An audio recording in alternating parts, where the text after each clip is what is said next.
Good morning. जय श्री महाकाल सगळ्यांना. आज दिवसाची सुरुवात करते पहाटे 3 वाजल्यापासून, कारण आम्ही गावी निघालो आहे आणि तेही आमच्या ॲक्टिवावर सांगोला इथे.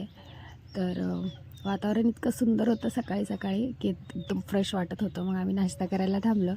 सायन्सनी डोसा मागवलेला, त्याला वाटलं त्याच्या साईजचा डोसा येईल, पण तो बघूनच शॉक झाला. आणि खाऊन पिऊन आम्ही निघालो.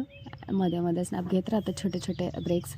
आणि पंढरपूरची ही भीमा नदी आहे, म्हणजे बघितल्यावर इतक्या वर्षातून छान वाटतं, कारण आमचं गावच ते आहे पंढरपूर आणि आम्हीच वर्षातून कधीतरी एकदा जातो.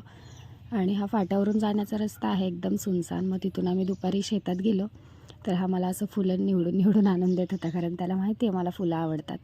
आणि ह्या सगळ्या माझ्या मामाच्या मुली आहेत, ज्यांनी मला घेऊन गेलेले.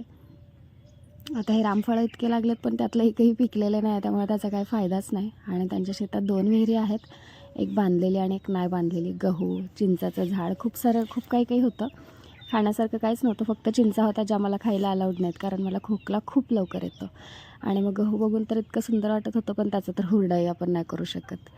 आणि मग संध्याकाळी माझ्या मामाच्या सगळ्या मुलांचा कार्यक्रम होता, काहीतरी शॉल वगैरे घालायचा, त्यामुळे तो कार्यक्रम झाला आणि आम्ही झोपून टाकलो. थँक्यू.